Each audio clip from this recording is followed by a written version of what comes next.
With a record-breaking 323 wins and 5 national championships at the University of Alabama, Paul Bryant is certainly a football legend. Even in the middle of another national championship era in Tuscaloosa, Bryant's name is still synonymous with that program.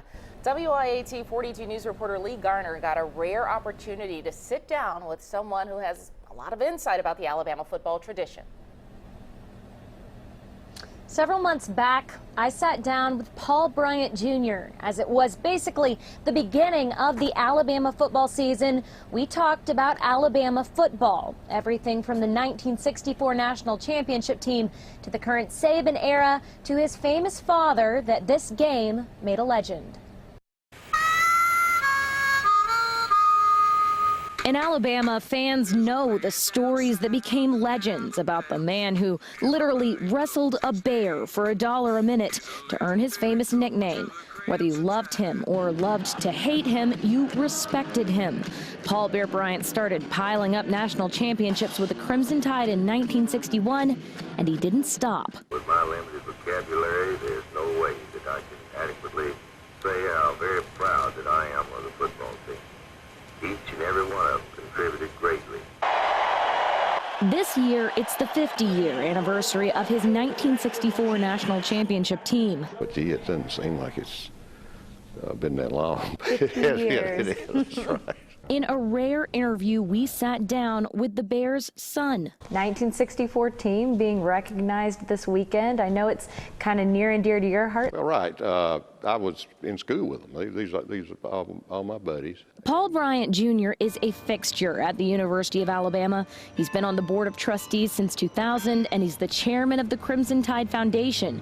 But perhaps above all else, he'll tell you he's a fan. This was a great team and a special team, but all in that period when Alabama was going to the top and then staying there, that was all special years, and I was really privileged to grow up with it.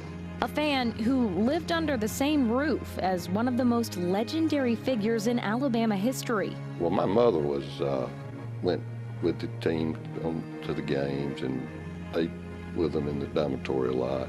She was really part of it. They just improved today. Off the gridiron, the coach had interests outside of the X's and O's. He was an avid baseball fan and fisherman. My sister was older, probably harder on her than a lot of people. Somebody'd say something uncomplimentary about her papa, and she'd get mad, get unhappy.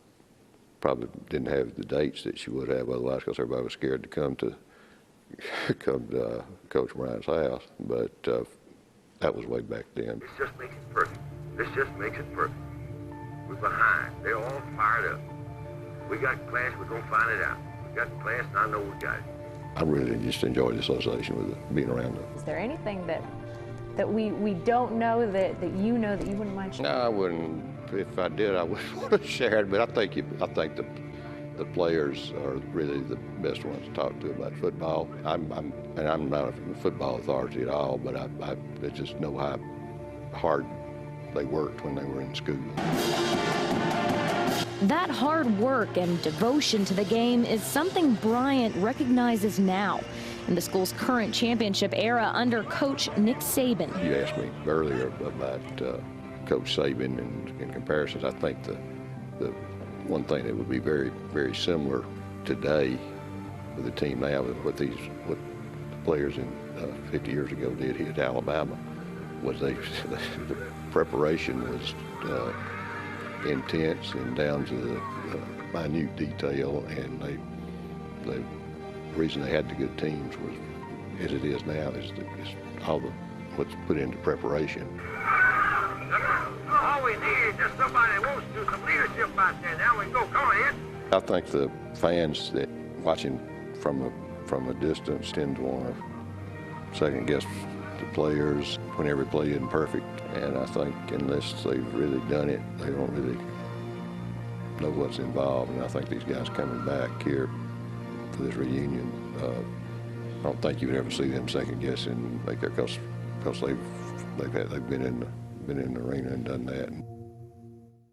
I also owe a big thanks to the Paul W. Bryant Museum here in Tuscaloosa. They provided us with many of the photos and the videos that you just saw. But if you want to see some more, head on over to our website. That's WIAT.com. For now, reporting live in Tuscaloosa, Lee Garner, WIAT 42 News, with coverage you can count on.